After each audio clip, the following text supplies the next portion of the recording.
Hello, my name is Winston Wu, founder of HappierAbroad.com. Today I'm going to be talking about three taboo truths in America and the overseas solution to them.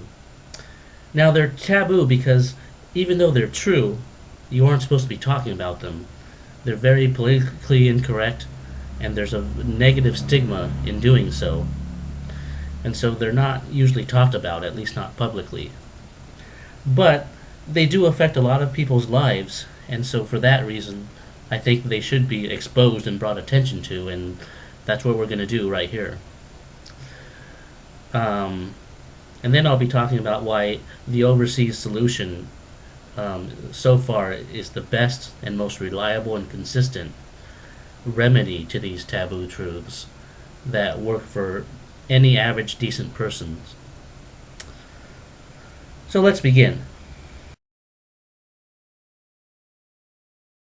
Taboo truth number one: there is no sense of human connection in America.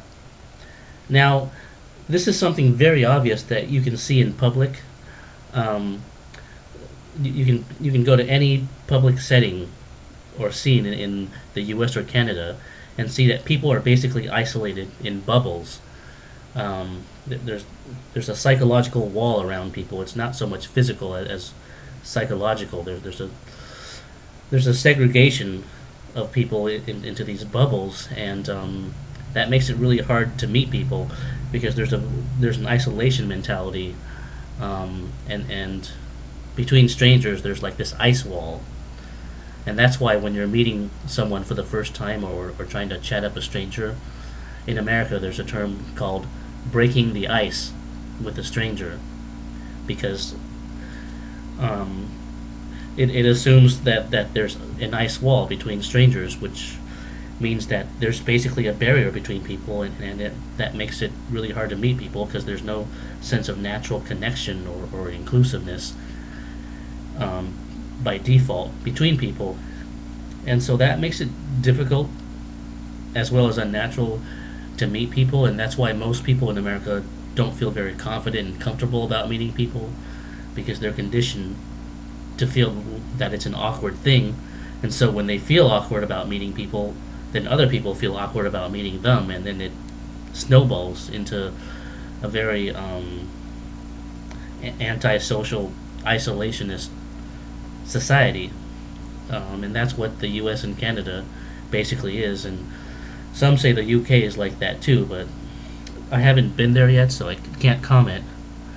And so basically, I mean, people have this paranoid mentality that everyone out there could be dangerous, and so it's better to keep to yourself and to keep, your interactions only with people that you know.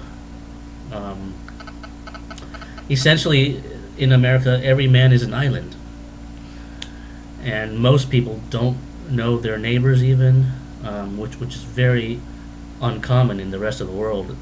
It's an aberration, in fact.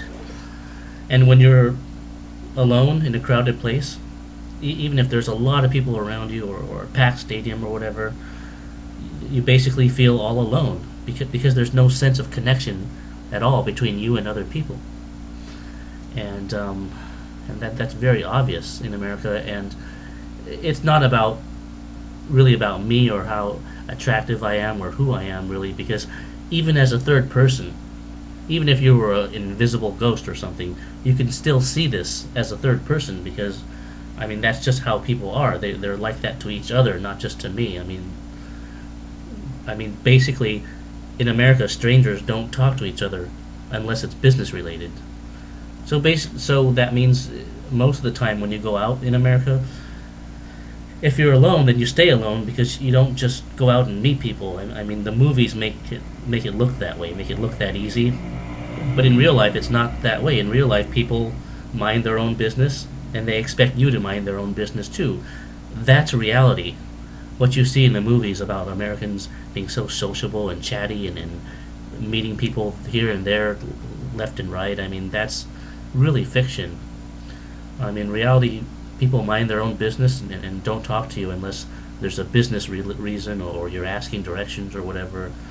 And that's basically the way it is. And you can just see that anywhere. I mean, people that have denied this, even I mean, I've shown it to them firsthand because you can see this. It's as obvious as the blue sky.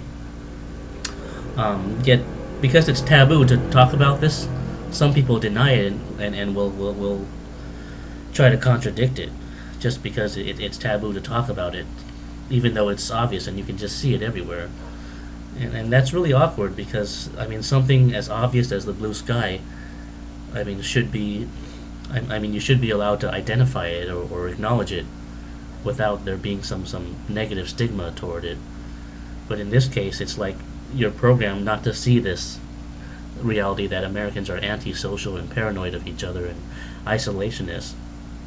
Instead, if you have a complaint of a social or psychological nature, you're programmed to blame yourself, not society or anyone else. So that means that there's an assumption that society is normal and healthy, and that the only problem are the individuals. And that is a very big fallacy because that is not true. And I'll explain more why that is later on. But for now, I'd like to give you an example of what I'm talking about. Here are some pictures I took on the Seattle ferry once, and you can see the isolationist mentality of the people in the photos.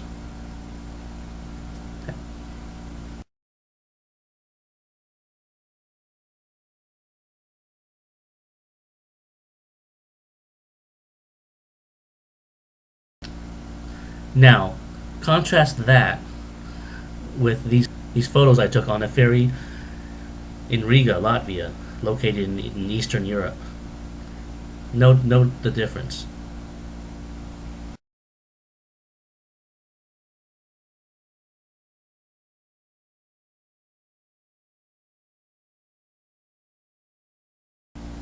So you see, in one ferry, you have people isolated and just ignoring each other's existence altogether in this bubble, the Seattle one.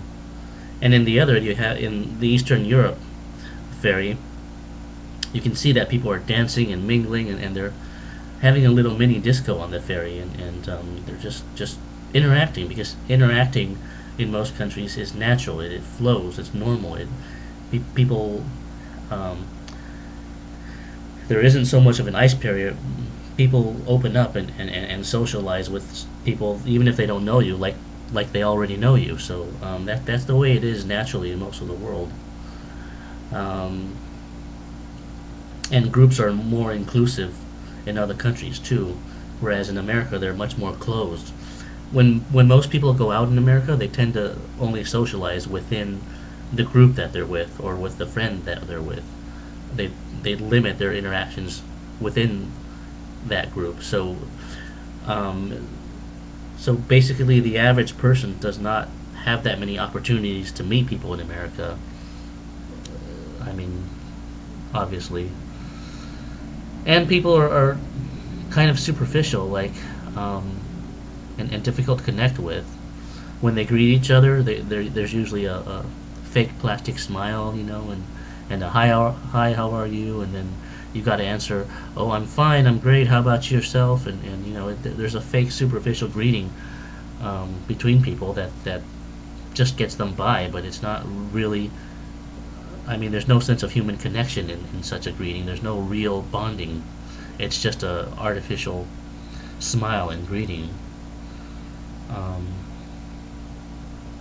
okay, let's go on to number two now.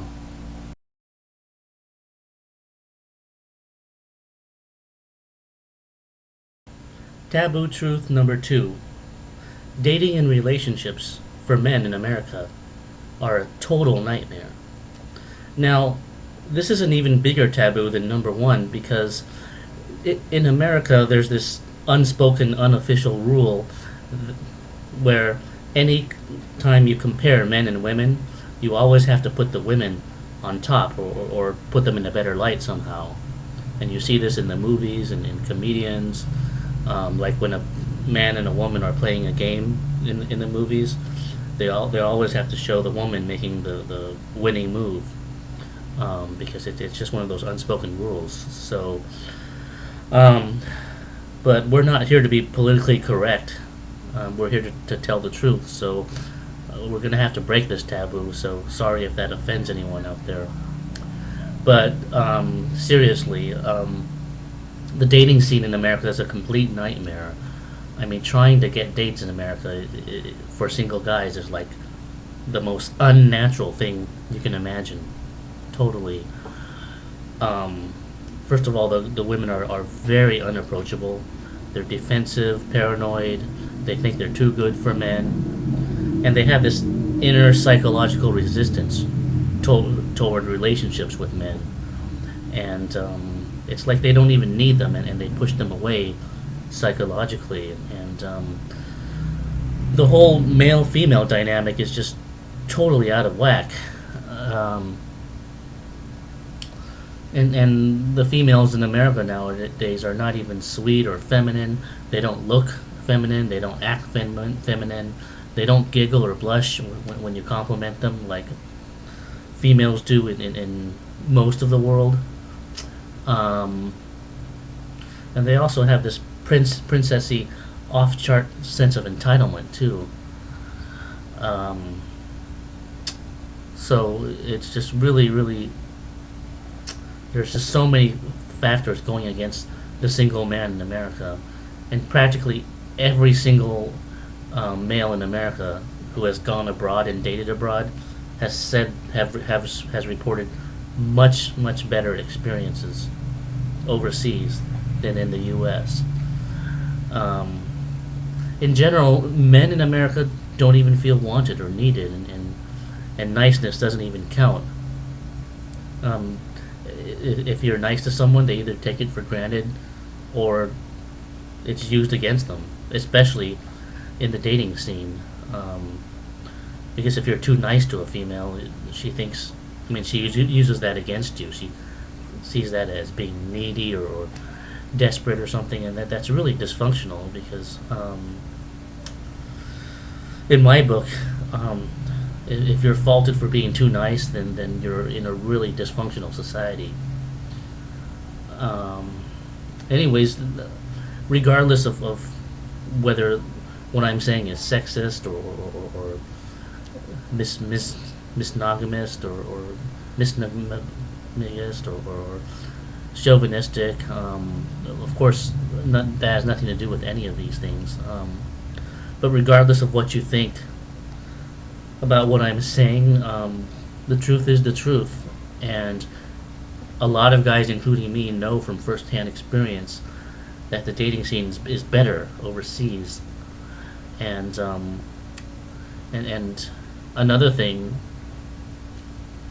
that I found is that there are more dateless males in America than there are in any other country I've ever been in. Period. And that right there says a lot. So the facts are the facts, regardless of how taboo this all is. Um, the fact is, us guys who go overseas and date overseas have a better experience. That's what we report. That's what we know firsthand.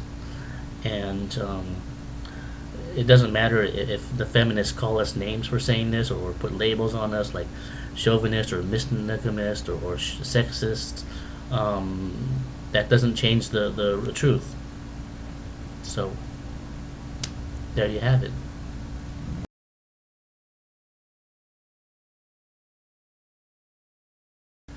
Taboo truth number 3. The culture in America undermines your self-worth and sanity.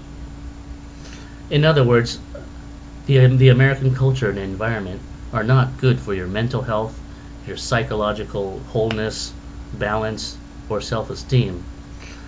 Basically, for some reason you're bred to feel inadequate and insecure and like you're not good enough and that you need something else. Some say that that's a ploy for getting people to overconsume and overwork, and that could be, but regardless of the reasons, there's definitely something in America that makes you feel insecure and unworthy and that really affects your confidence and self-esteem. So to put someone in an environment where they're persecuted and undermined in terms of their self worth, and then to blame them for it is really cruel. But unfortunately, that's what happens in America, and that's what I went through during my childhood years and teen years as well. Um, yeah, I was placed in a very dysfunctional culture and environment where people brought me down, and then when I suffered for that, from lack of confidence or self-esteem, I was blamed for that. When in reality, it wasn't even my fault. It was the dysfunctional atmosphere around me. So it's a whole victim blaming um, thing that really I want to expose, because there's a lot of people suffering psychologically in America who think that the problem is them, when in reality it's the society, and the society is in denial. It's blind to its own faults, and it it, it programs you to think that society is normal and blameless and healthy, and that only individual people who suffer are to be blamed. So it's this mass programming that is essentially a lie, and it deflects the blame from society toward the individual, and and I think that's just plain wrong. Um,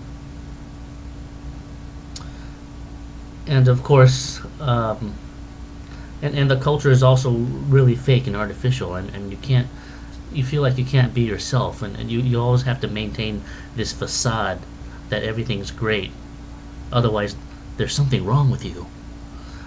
um, so that's why, like when you're in an office environment, or you see acquaintances in America, they always have to say, "Oh, hi, how are you?" And you always have to respond, "Oh, I'm not too bad. How about yourself?" Or "Oh, I'm great. How about you?" Because everyone has to maintain a facade that everything is great, and so they have to pretend, regardless of what the reality is, and that is a fake social mask, that just causes you to suppress who you really are and how you really feel, because it's all this fake exterior and facade that you have to put out in American culture, and that's why the people who tend to thrive in American culture, social culture that is, um, who tend to be the most popular and stuff, they tend to act the most fake, because in order to thrive in a fake culture, you have to become fake. You have to be you have to talk in a very artificial manner, not a very sincere manner like I'm doing now. You've got to put on this bravado, artificial way of talking, um, in order to fit in and thrive in American social culture, in order to be hip and cool and be popular. I mean, you got to be fake, not real. And that's another sign of dysfunctionality in America. Um, and so, due to all this, a lot of people end up having inferiority complexes. And to compensate for that, they develop all kinds of extreme personalities. They brag, they fluff and huff, they boast about achievements that aren't true. They just act in all kinds of phony ways to cover up this insecurity inside that the society in America has given them. And that's a very unfortunate thing, but again, this is not talked about in America because it's taboo to bring attention to the dysfunctional culture in America. Everyone is taught to blame themselves, not the society. So this problem, in the fake artificial social culture that brings you down, is not addressed because you're programmed not to see it.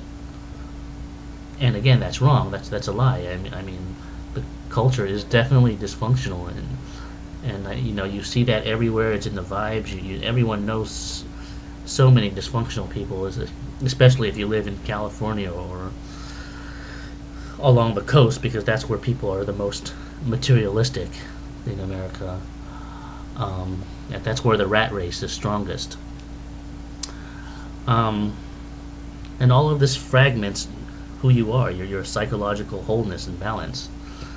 Um, One interesting thing I've heard is that in terms of black people, if you look at the African Americans in America versus the African Americans in England, for example, you notice a difference in that the blacks in America tend to have this inferiority complex that they're constantly struggling to compensate for against so much racism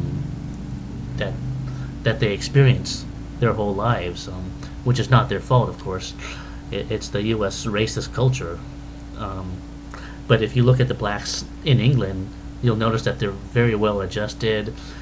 They're cool, they're calm. I mean, they don't have this inferiority complex that they do in the States, because England is a lot less racist toward them and persecutory toward them. I mean, there's a lot less of a racial stigma toward minorities and interracial dating in Britain than in America. I mean, a lot of honest people who have been to both will tell you that.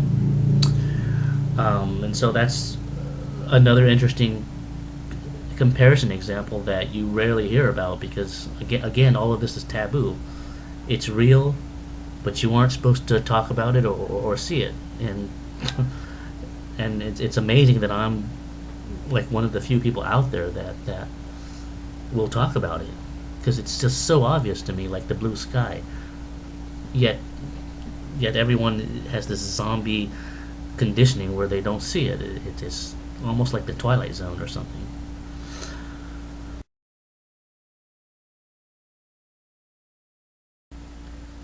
Now, the implications of all this are that these three taboo truths I've described culminate into making America one of the worst places in the world for dating, social life, and mental health, and explain why it has such a high rate of mental illness and loneliness.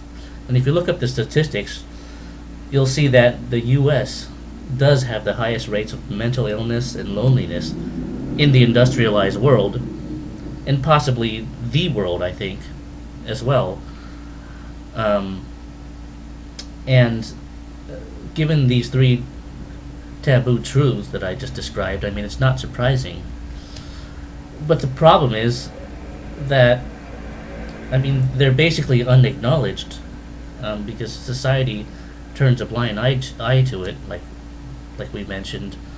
Um, and if you talk about these kind of things, if you complain about your relationships or your self confidence or your or how many friends you have or getting dates or whatever, I mean, it makes you look like a loser to even complain about these things. So people don't dare to. I mean, it's something you got to keep to yourself, you know, because you'll be condemned if you talk about these things. They're very taboo and politically incorrect, especially the number two about the dating scene one. So instead, you're programmed to blame yourself if you have a problem. The problem is always in the individual, not the society. That's what you're programmed to believe. So basically, you're taught that society is normal and healthy, and that only individuals can be dysfunctional and sick. And that's a major fallacy. You know why? Um, because the proof that the problem is not with us, the people who are lonely and dateless in America, the proof that we're not the problem is the fact that when we go overseas and experience a much more natural and healthy social and dating environment, all these problems in our relationships and mental health alleviate. They're gone. Um, all of a sudden, we feel good about ourselves. We meet quality women. We feel fulfilled.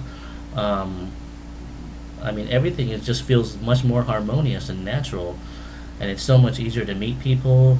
So the fact that our problems disappear and those areas are much better when we go overseas to other environments and cultures outside the U.S. I mean, that right there says that the problem was not us, but in the dysfunctional society of the U.S. and Canada. So that is very telling right there, and that debunks the fallacy that, oh, the problem is always you. It's always in the individual who doesn't fit in, and this right there debunks that. And for any of those, for anyone suffering, I mean, being persecuted from this victim blaming mentality in the U.S., I mean, that's something to tell them. That's an important point that refutes the programmed victim blaming mentality that a lot of Americans have.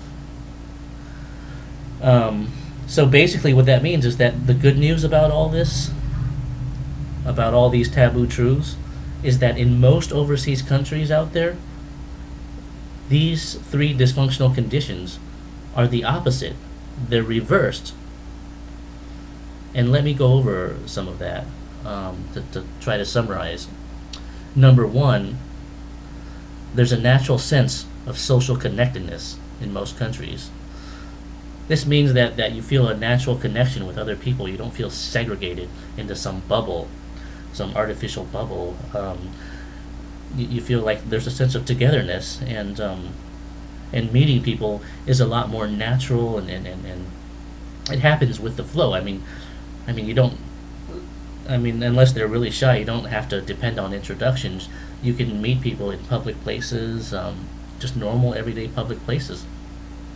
You'll meet people, chat people up, you'll get invited places.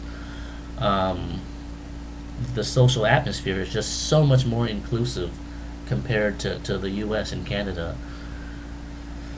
So, in between strangers, there's not this ice barrier like there is in America or Canada. There's no ice barrier. Instead, when strangers talk to each other, there's this instant familiarity, where you act like you already know each other, even if you don't, because people are just comfortable talking to other nice, normal people out there, and that's the way it should be. Why should there be this paranoia and keep away from me, don't bother me attitude that exists in the U.S. and Canada, and some say it's in the U.K. too, but I think it's just not natural or normal. And so in other countries, when you go out alone, even if you go there and you don't know anyone, it's really easy to meet people. And when you go out alone, you can meet people easily too. You don't have to stay alone. So there's not this loser stigma with going out by yourself. Like in America, where if you go out alone, you don't meet people, especially if you're a guy, and no one wants to talk to you. That just sucks. It's totally different from what they show you in the movies, where everyone in America is all friendly and chatty and sociable. In real life, it's not like that. In real life, in America, people mind their own business, and they don't talk to you if they don't know you, unless it's business related. So strangers don't talk to each other unless it's business related in conservative countries like America. But in most countries, strangers will talk to you just for the joy of meeting people. And this is, I'm not saying this is true everywhere, but in probably most or many countries, that's true. It's very easy to meet people. It's natural. You don't have to try. Even if you're shy, it's still easy to meet people because you don't feel this suppression of who you are. You feel like you're allowed to be who you are. You're allowed to be more outgoing. Because in America, you kind of feel suppressed, like who you are has to be placed into this tight bubble, of appropriateness, where you mind your own business and you work and consume, and you don't bother anyone, and you don't talk to anyone unless it's business related. That's the real U.S. social life, but it's not like that in a lot of other countries. Okay, number 2, dating and relationships are more natural and healthy. And again, that's a big one, because of course having quality relationships is an important thing. Basically, the females in most countries, they look and act feminine. They dress feminine, they behave feminine, they're sweet, they're modest, and that makes them a lot more pleasant to get along with. And to a guy, that's very, very refreshing. I mean, it's like they're a different breed, and once you experience this, you'll say to yourself, "My God, where have I been all this time?" I mean, this is how women should be. This is how God intended women to be, and you'll realize that when you go to other countries where women act like women, and there's a lot of other countries out there where they do. Um, and it's a fallacy to assume that America is the world and that everything in America is the same as the rest of the world, and that women are all like that. No way, no, absolutely not. Um, and when you compliment a girl in other countries, she'll appreciate it. She'll giggle. She'll blush. Whereas in America, you'll hardly ever see a girl giggle and blush anymore. No way. It's totally does not fit in anymore to the way females act. And most important of all, the females in other countries are generally more approachable and easier to meet. They don't think every guy is a creep out there, or that anyone who has desires for them must be a creep or a criminal or a predator. So what that means is you're allowed to be a guy. You can flirt with girls. You can show that you have interest. You can appreciate their beauty, and that's okay. That's normal. I mean, it's normal to have desires for females. I mean, as long as you don't, transgress their rights, of course. But why can't a guy, be interested in female beauty? I mean, I am. So why should a guy feel like he's a creep or a criminal, like in the U.S., just for having desires? I mean, it doesn't make sense. It's really dysfunctional. But in other countries, it's not like that, fortunately. And so girls are a lot easier to meet. I mean, it doesn't mean you're gonna necessarily find Miss right away, or your soulmate, but meeting girls and flirting with them and making friends with them, it's just a really fun and rewarding process in other countries. It's not awkward and creepy like in the States, and that's the important thing. And so women are not brought up to hate men in other countries. I mean, instead they dream of having a guy to give love to give support to, and to give companionship to.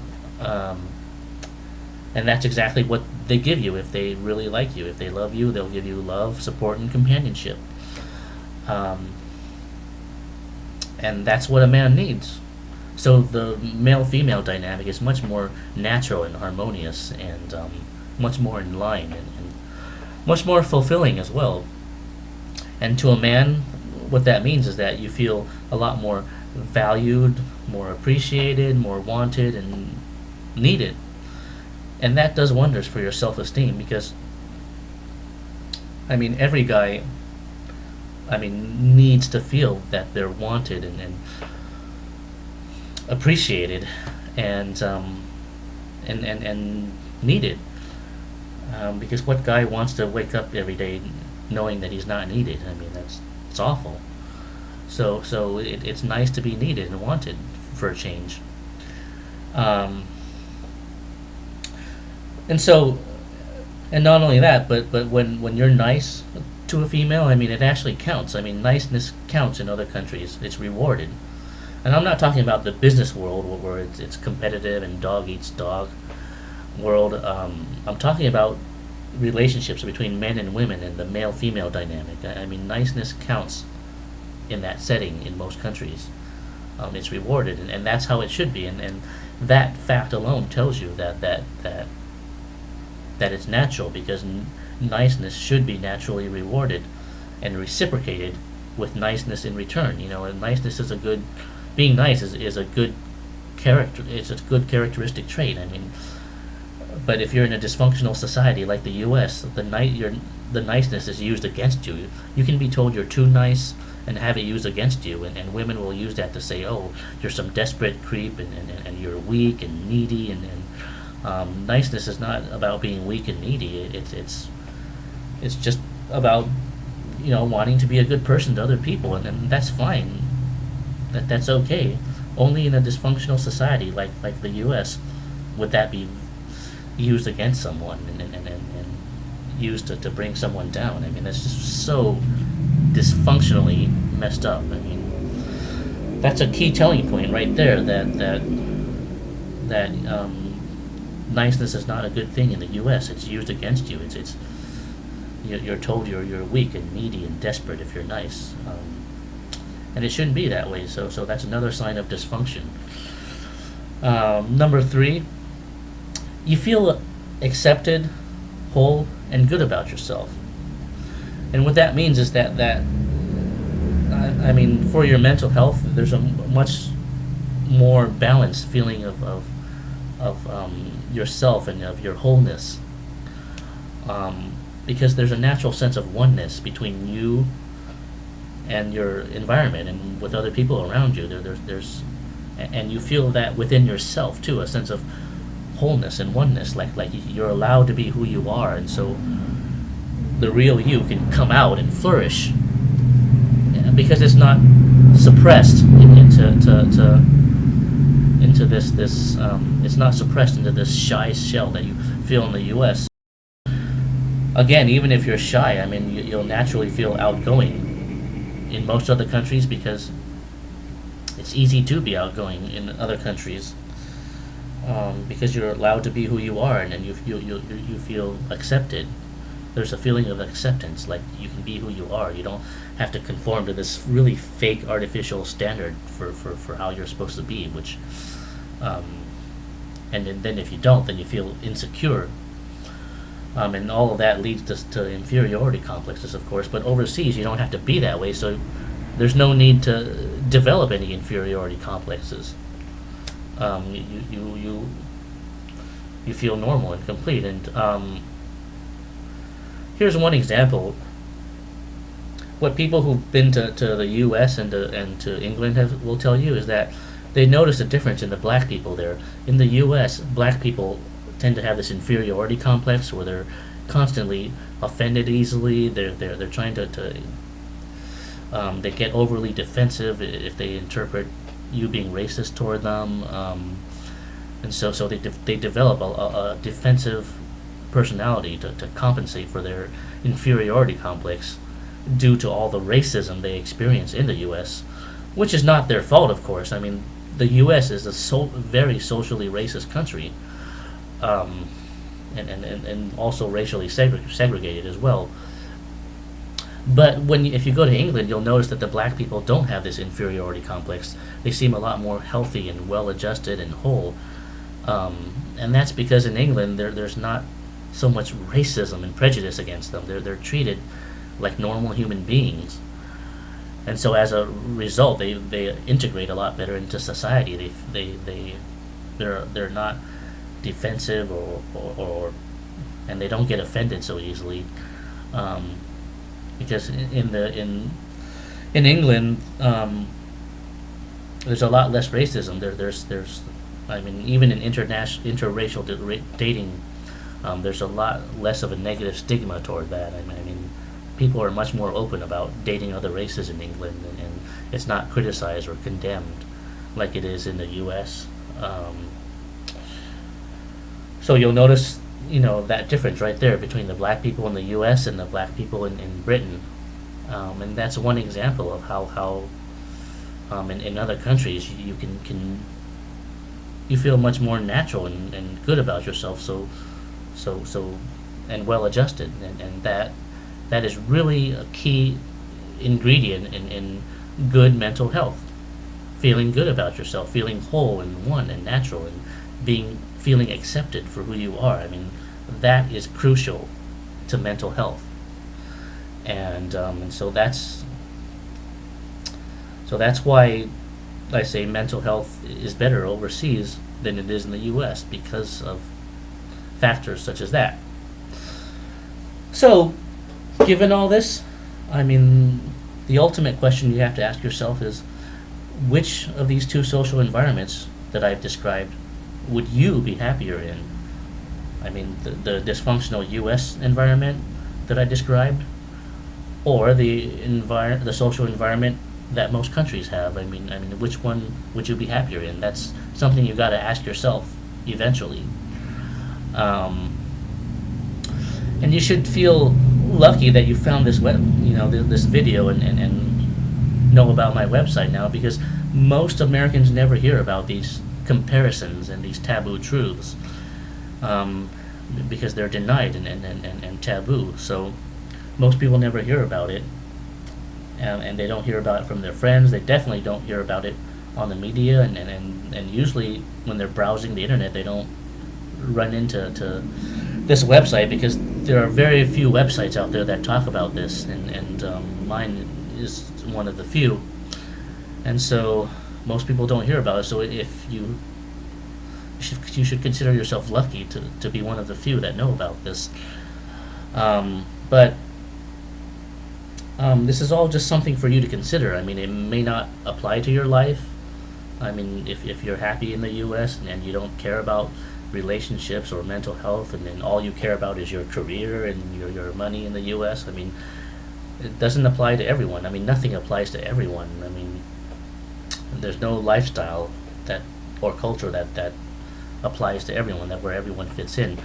But the reality is there are a lot of people like me, like myself, who value dating, relationships, and mental health as a top priority. I mean, it's important to have good quality relationships and to feel good about yourself. Like I said, those are important parts of life, and a lot of people realize that, and a lot of people are not happy in those areas in America. And so for those people, I mean, this is something for them to consider. I mean, they should know about this, because they don't know. Most of them don't know about it. So that's why I want to bring this attention to the people that this could benefit from.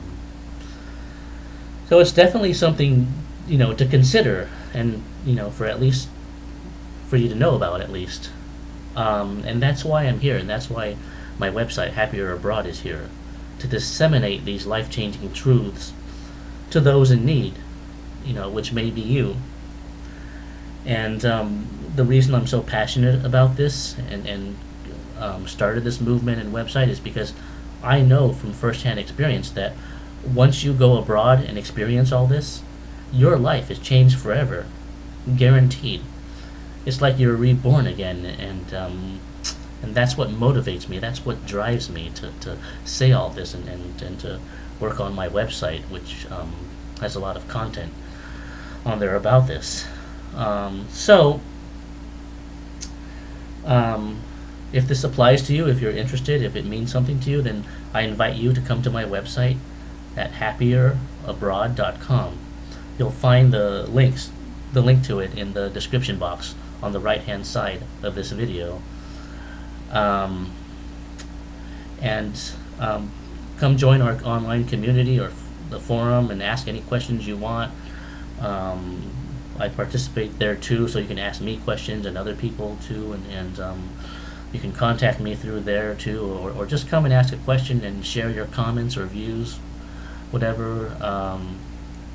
And my site has a lot of content for you to browse: photos, videos, articles, testimonials. You'll see it all linked on the homepage. And it's all very straightforward and easy to understand and unambiguous. So it's a very easy site to follow through. I simply tell it like it is. I don't BS anyone or beat around the bush. So with that, I'd like to say in closing that if you're a lonely, dateless guy in America, come to Happier Abroad, and we'll give you hope, validation, and a proven overseas solution that has led people like you to love, social connectedness, and personal fulfillment overseas, becoming happier abroad. So, thank you for watching this video, and I hope to see you online. Bye now.